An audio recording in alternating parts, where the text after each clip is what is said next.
በዚህ ሳምንት ቤተክርስቲያን ተድላ ደስታ ያደረገ በዚህ ሰሞን ጌጥ ያጌጠ ደስ ያለው ይሄን ያደረገ ከሚስቱ ጋር አንድ ወይም ከባሏ ጋር አንድ የሆነ በመኝታ የተገናኘ መብል መጠጥን አብዝቶ የሚደሰት ሰው ቁጥሩ ከአይሁድና ከይሁዳ ጋር ነው ማለት ነው። ሰሞኑን የክርስቶስን መከራ እያሰብን ቤተክርስቲያን ተግቶ በመዋል በማደር ቀንም ሌትም በ24 ሰዓት የሚነበብ ግብረ ሕማማት የሚባል መጽሐፍ አለ። ከሊቃውንት የተሰበሰበ አባቶቻችን ሐዋርያት አባቶቻችን በዲድስቅልያ ከሰሩት ከሲኖዶሳቸው ከሐዲስ ኪዳን ከብሉይ ኪዳን ከሊቃውንት መጽሐፍ ተውጣቶ የተዘጋጀ የክርስቶስን መከራ አንቀጹን የሚናገር መጽሐፍ ነው። ያንን ቁጭ ብሎ እየሰሙ ወሬ ሳያወሩ ሐሳብ ስጋዊ ነገርን ትቶ ስራ ሳይሰሩ ወደ ግል ስራ ሳያዘወትሩ በቤተክርስቲያን ተወስኖ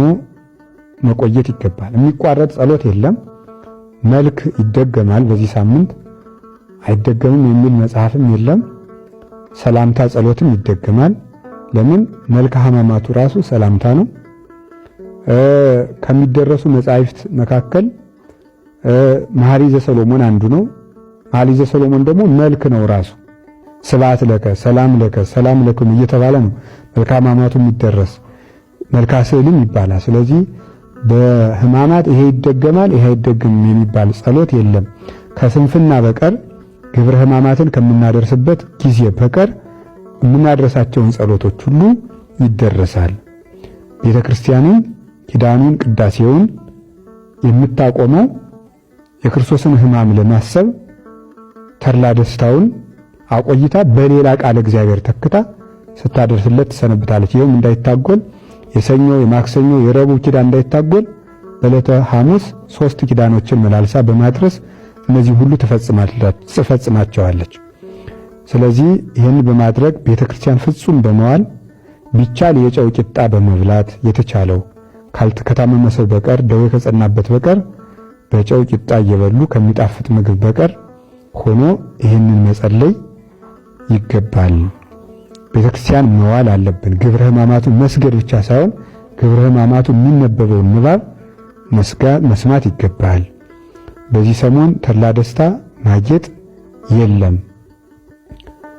በጸሎተ ሐሙስ ሁሉም ምዕመናን ይቆርባሉ፣ ስጋው ደግሞ ይቀበላሉ። መቁረብ የሚቻላቸው የተዘጋጁ ሁሉ ይቀበላሉ። ተዘጋጅተን እንቀበላለን ስጋው ደሙን። ለምን? የጸሎተ ሐሙስ ዕለት ብቻ የሚቀደስበት ምክንያት የጸሎተ ሐሙስ ዕለት ሐሙስ ሐዋርያትን አቁርቦ ዓርብ ስለተሰቀለ ያንን ታሳቢ ማድረግ የዛለት ምስጢረ ክህነትን ለማስተማር ሥርዓተ ቁርባንን ለማስረዳት 12ቱን ብቻ አቁርቧል። ዛሬ ግን ስጋው ደግሞ ለሁሉ ስለተሰጠው ሁሉም ምዕመናን ይቆርባሉ ማለት ነው። ማማተም ግን ይቻላል ሳምንቱን።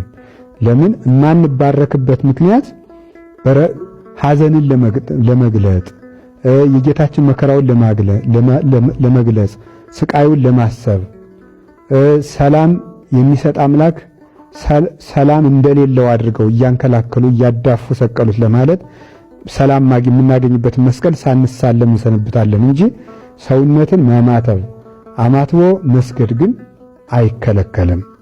ይህንን አድርጎ ዓርብ ማታ ለእሑድ እስከ እሑድ ድረስ አክፍሎ መዋል ይገባል። ማንኛውም ሰው ማክፈል ይገባል። ፍታት የለም፣ ክርስትና የለም። በዚህ ሳምንት ቀናቸው የሚደርሱ ክርስቲያኖች ቢኖሩ ወይም ደግሞ 40 ቀን የሞላው ወንድ ልጅ 80 ቀን የሞላት ሴት ልጅ ብትኖር ዕለቱን እንደማለፍ አይቆጠርባቸውም። እሑድ ክርስትና ይነሳሉ ማለት ነው፣ ይሰነብታሉ።